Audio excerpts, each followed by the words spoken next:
Hello दोस्तों, आज हम पहुंचे हैं सिरसा के ऐसे वेन्यू पर।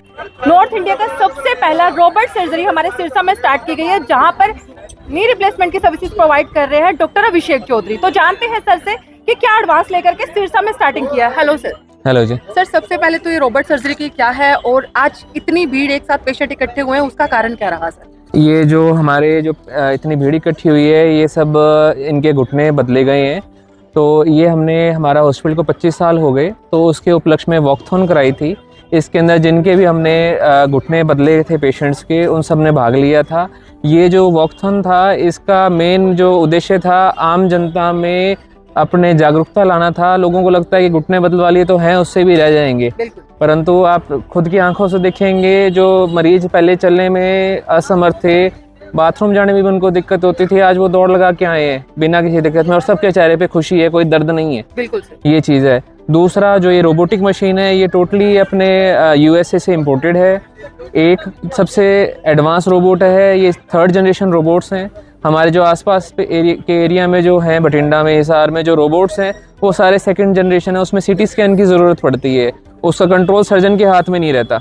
ये मैकेनिकल चीज़ है, कभी भी ये चीज़ें धोखा दे सकती हैं। तो यदि सर्जन के कंट्रोल में होगी सारी चीज़ें, तो उस चीज़ को वो तुरंत रोक सकता है। एक दूसरा, इसमें जो चीर फाड़ है काफ़ी कम हो गई। अंदर मात्र 4 ही टांके लगते हैं, कोई मसल कट नहीं होता, हड्डी में छेद करने की ज़रूरत नहीं पड़ती। हड्डी में छेद नहीं होता तो पेन कम होता है, रिकवरी बड़ी फास्ट रहती है। इसमें आर्टिफिशियल इंटेलिजेंस है, जिसके माध्यम से सर्जरी की जो स्पीड है वो बढ़ गई है, जल्दी सर्जरी हो जाती है, जल्दी रिकवरी होती है। दूसरा, खून वाली कोई नलकी डालने की ज़रूरत नहीं पड़ती। ये सारे फ़ायदे हैं इसके रोबोट के।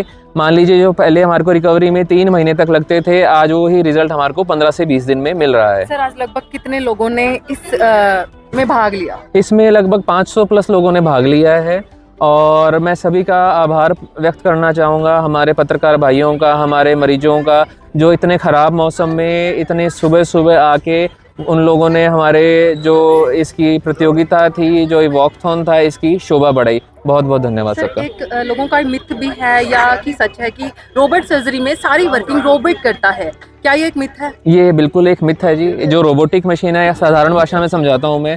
पुराने टाइम पे जब हम गाड़ी की अलाइनमेंट कराते थे, वो धागे से नाप के करते थे। बिल्कुल। आज के टाइम में सेंसर है, आप जाएंगे व्हील बैलेंसिंग कराने के लिए, ऐसे ही सेंसर होते हैं। इसके अंदर भी वैसा सेंसर है। जो सर्जन पहले सर्जरी अच्छी करता था, उसको एक एडवांस टूल मिल गया कि वो अपने रिजल्ट और बेहतर दे सके और जल्दी दे सके।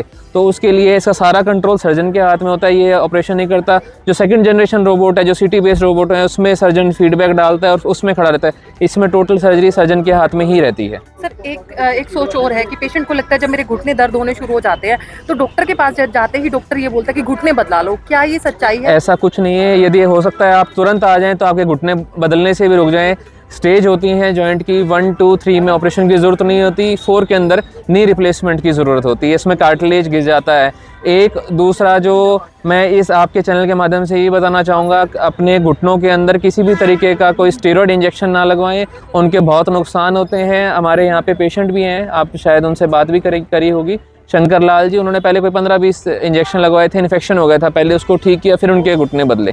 जी सर, खासकर उन पेशेंट के लिए क्या मैसेज रहेगा जिनके घुटनों में दर्द है, वो अगर हॉस्पिटल विजिट करते हैं तो उनके लिए क्या स्पेशल रहने वाला है? यदि आपके घुटनों में दिक्कत है, आपका शुरुआती दौर है, तो आप हॉस्पिटल विजिट करिए। हो सकता है आपके जो घुटने हैं वो बच जाएं। जिनके घुटने बहुत ज़्यादा ख़राब हैं, वो भी आएँ, अपना इलाज करें और ऑपरेशन से बिल्कुल मत डरिए। पहले से बहुत एडवांस हो गई ये चीज़। आप ये वॉकथॉन की पूरी वीडियो देखिए, आप देखिए लोग कितने खुश हैं। आप घर में बंदिश में रहने की ज़रूरत नहीं है। आप उठ के जो अपने सारी उम्र हम अपने काम करते हैं, जो सारी सुख सुविधा बटोरते हैं, वो बुढ़ापे में उसका आनंद लेने का समय होता है, पर हकीकत में बीमारियां लग जाती हैं, चल नहीं पाते, उसके कारण हम बिस्तर में ही रह जाते हैं। तो मैं सबसे यही अनुरोध करूंगा कि आप आएँ, अपनी समस्या से हमारे पास आके निजात पाएँ। Thank you so much. Thank you.